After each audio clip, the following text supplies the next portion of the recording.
We're starting our premiere show, so welcome. 3, 2, 1. Hello, beauties. This is the Red Diva, and welcome to my brand new channel, the Red Diva. Why the Red Diva? Well, I will give you a little hint throughout my story. So take a seat, grab a really great drink, and come on this journey of getting to know the Red Diva. We're ready to start the show. 3, 2, 1. Let's go.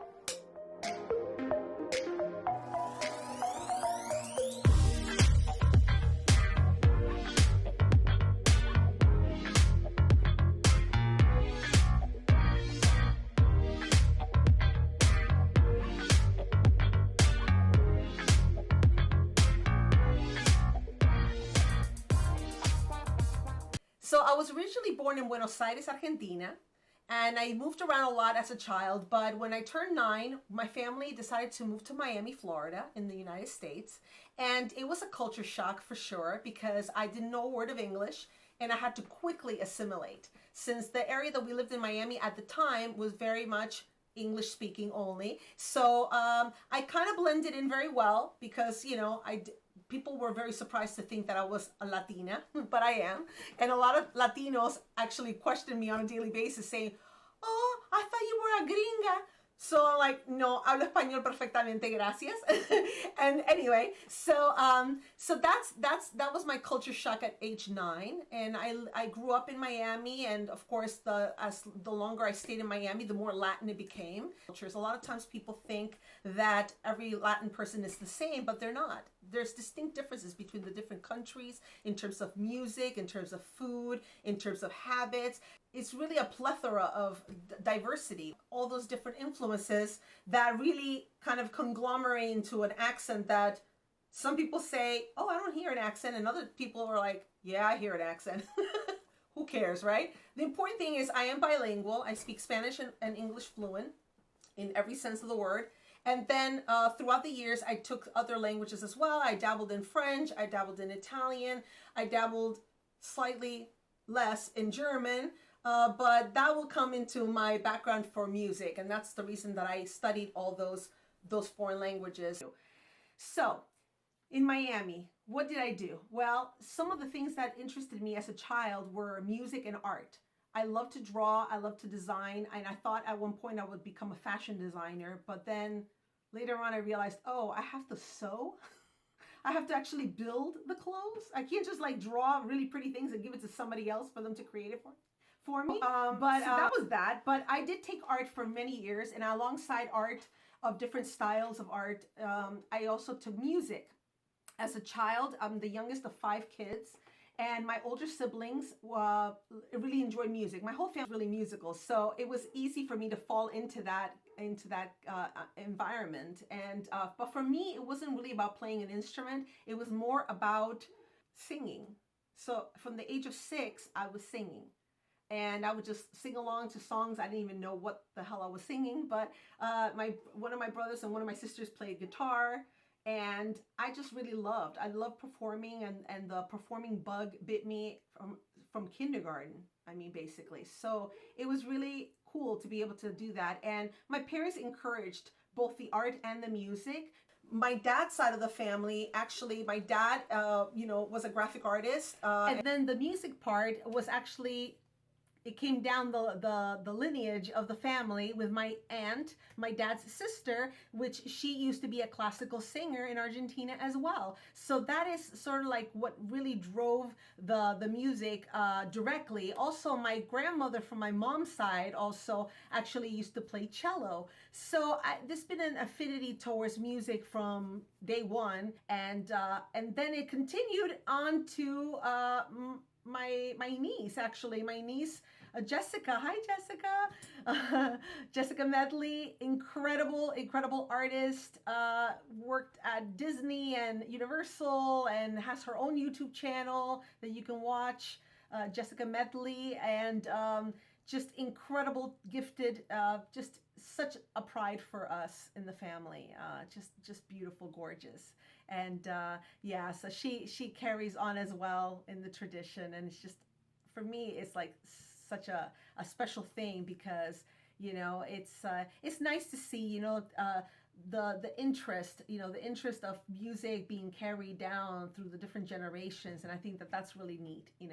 So yeah, and it's such a positive thing, because doesn't music just touch you so deeply? Like, you don't even have to know what language it is in. It really doesn't matter. Some people just open their voices and it's kind of like, what? So yeah, and even when I'm not on stage, and even when I'm not working on something specific or whatever, I always anytime I say something and it happens to match the lyrics of a song that I've sung or that I know or whatever, I just have to like kind of break into song. It's just so much fun. So anyway, I think there'll be a lot of opportunities for you guys to get a chance to hear me, and some really great surprises along the way that I'll be planning to do with this great channel. So I really appreciate, being able to do that. It's a real gift, and I'm very grateful for it. And then after many, many years, I started dabbling in cosmetics and makeup because of my theater and performing side. So anyway, the music evolved from kindergarten all the way through elementary school. It went on through high school, and then went on to college and university, being able to achieve 2 degrees, an Associate of Arts with focus in music, and then a Bachelor's of Music from the University of Florida. And so it's really, really cool to be able to do that. And of course, it was like music. What kind of music? Well, actually, it was classical music. It was opera. And so that's basically why the Red Diva came into play, because that was a nickname I was given by some dear friends and a voice teacher. And so he used to be like, the Red Diva is here. And so it stuck. And so really it was just something that it never had a connotation, the nickname never had a connotation of like a prima donna or somebody that is like, like just totally like, who can stand her, bitch on wheels, But for me, the Red Diva was about elegance. It was about sass. It was about, just living life to the fullest, and really just, enjoying every second of it, and, and really taking advantage of every moment. So basically, the Red Diva stuck, and I continued focusing on my classical career, and I was very blessed to be able to sing in Italy, and also perform throughout South Florida and in Pennsylvania and in New York. And throughout the years, my style choice really started to shift away from the classical world and started to be more about musical theater, jazz, more contemporary music. I also felt like the classical world was shrinking down. I have a lot of really dear friends that have stayed on that classical track, and it's been a struggle. I mean, there's been a real shift away from classical music, and although there's millions of incredibly gifted artists out there, the working possibilities are getting less and less, as many opera houses have closed, unfortunately, due to financial issues and things like that. So, and then when you look at the parallels with Broadway, well, right now, we're in a pandemic situation. So of course, Broadway is closed, as well as the movie theaters and everything else that goes along with that. But in general, the Broadway environment and the jazz and more contemporary environment is a little bit more, it's a little bit more stable, and there's constantly new shows opening and things like that. So so that's where the Red Diva name came from, and where like my own personal trajectory of career. Once I started performing more contemporary music, I had a parallel career going at the same time, so I had to bring the bread and butter, like they say. So I started working in the cosmetics industry at age 19. So it was like something that I could do while I was going to school and studying opera and things like that. When 2004 came, the opportunity came to move to New York. It was great because I knew that here was where all the auditions were going to take place for my classical or my singing opportunities. But at the same time, most of the bases or the flagship stores or the home offices for all the cosmetic companies are here. So I thought this would be great, you know. So I had a chance to work for many, many years in Miami in the cosmetics industry, working for all the top companies, and doing a lot of events in department stores, doing light film and commercial work, as well as a lot of bridal work as well. And yeah, so that was my parallel career. I always had like the music part of me, and then I had the art and the cosmetic part of me, which fits very well because I'm a Gemini, so I could like do cosmetics and sing and, you know, all kinds of stuff, you know. So it was great, you know. But the cosmetics industry has been very, very good to me, and I've learned so many things as a makeup artist, and I hope that I can share with you so many tips and tricks and things that can make your beauty routine better than it is right now, and just have fun, you know, because ultimately it's not that serious. It's just lipstick, right? It's not like, come on, like what's the deal? People make it like, it's a tragedy, you know, but it's really not. So so yeah, so that's where the Red Diva comes from, and that's where I basically have been busy with, you know. And then another part of me is that I'm also a cancer warrior. So in 2009, I got diagnosed from a routine checkup. I got diagnosed with breast cancer, and I'm 11 years cancer free. I was very, very lucky. I went to NYU Langone Cancer Center here in New York, and I still am, you know, in contact with all my doctors. They're all still there. Just incredible, not only incredible at what they do, but incredible as how they are and how they continue to be after 11 years. It's been a real blessing to be able to do that, and not every cancer story or cancer journey is the same for everybody. So I unfortunately have a lot of cancer history in my family. One of my mother's brother died of colon cancer, and it was quite a short, a quick discovery, but it unfortunately was like really too late to do much about it. So that was very sad. And then a couple years later, one of my sisters, so like I'm the baby of 5, so the next one up is my sister Rosanna, and at age 35, she got diagnosed with colon cancer as well. And at first it was nothing like too significant, but it seemed like it was persisting always, always, always. And she went through all the different techniques that they had at the time. This was like late 1990s, beginning of 2000. At a young age, I saw my sister's health, you know, struggle, you know, with all of that. But she was a very private person, you know, and so she really didn't communicate outwardly with people about what was happening, you know. And after about a 4.5 year struggle with the disease, unfortunately at age 40, 2 months after she had turned 40, she passed away of colon cancer. So that was in 2003. 6 years later, I get diagnosed with breast cancer, and my journey has been challenging as well. But, you know, I'm trying to turn lemonade from those lemons, you know. So just so you guys can kind of like learn a little bit more about that journey, I would love to have a series which will be called Thriver Thursday, because a lot of times people are like, oh, you're such a survivor, such a survivor. And I'm like, yeah, you know, definitely I'm a survivor. But it's not just about surviving, because you're just hanging on and barely making it, barely staying alive. It's really about thriving, you know, like I'm still alive, and I have so many friends and loved ones that are in that same position. You know, they're not just surviving, they're thriving, because they're actually getting a second chance to do whatever they were meant to do, whatever their purpose was.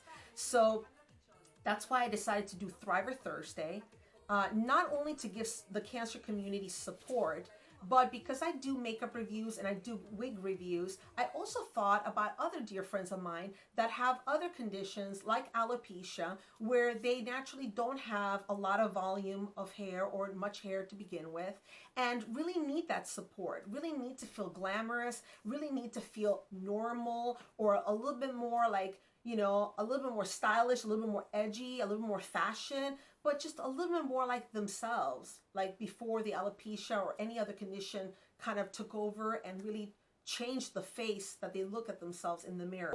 That's Thriver Thursdays. So I will alternate, you know, between great deep conversations that can really uplift and motivate my friends and my community.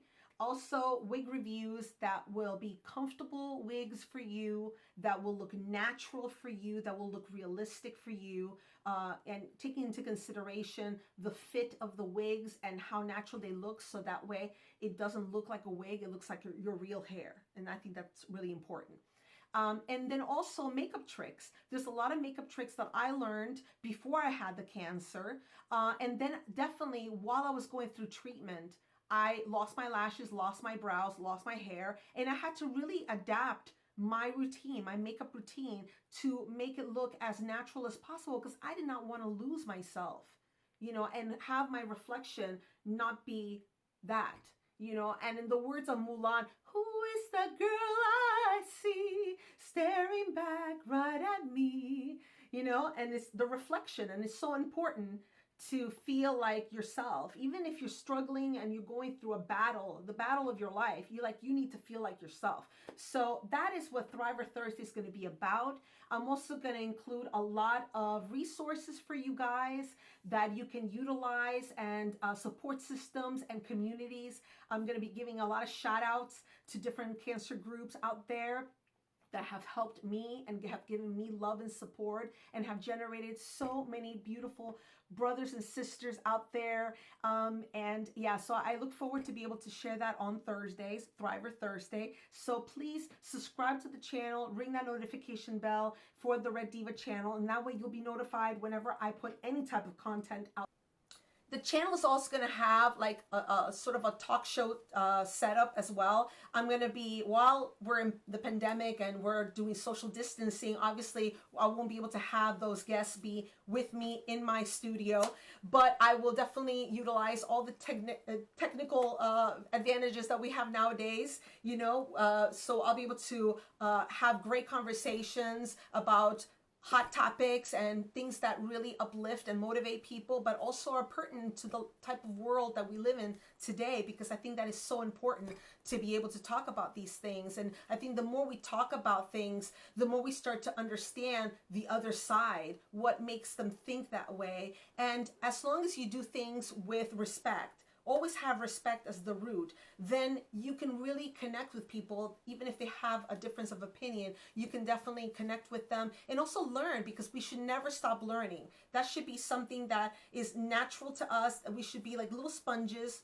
you know, and throughout your life, and you're never too old to continue learning, because when you feel at some point in your life that, oh, I don't have the time or the energy to understand other people, it is what it is. If they're going to be this way or that way, whatever, I don't care. Well, you know, it's, you know, life is about connections. It's about, you know, connecting with other people. Humans are not to be solitary. We're to live in community and to interact. Starting a new channel on YouTube, I know that it's going to attract those people that all they do is just kind of hover around to see what they can say to get people rattled up and stuff like that. And that's not the intention of the channel at all. I'm creating this channel because I want people to be able to have a platform that gives them a variety of content, and also that they can have fun, that they can learn something new, that they can also share something they know with other people.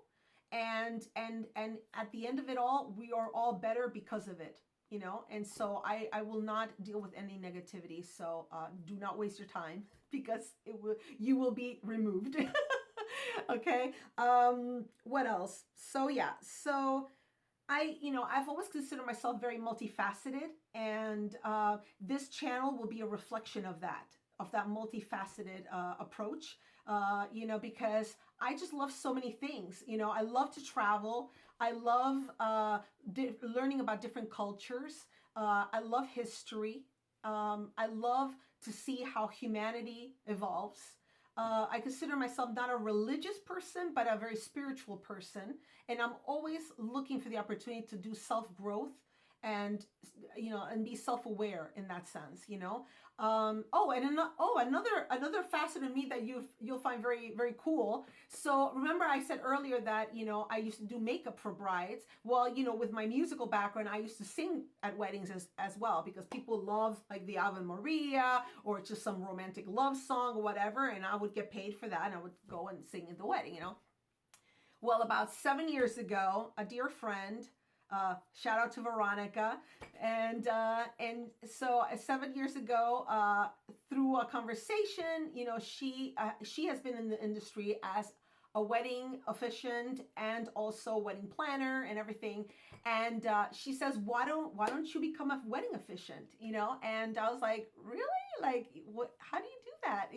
So she explained exactly the steps, and she really put me under her wing. And 7 years later, she and I still collaborate in many weddings, but I also have my own wedding group, Eternal Love Weddings, and so I've done many weddings here in New York and New Jersey, basically the tri-state area. That's the area that I focus on, and so that's been another blessing, a chance to sort of elevate someone's wedding and give them, just a very beautiful moment that can stay in their hearts for many years to come. So it's almost like performing, and that's what Veronica said to me. She's like, come on, Alejandra, come on.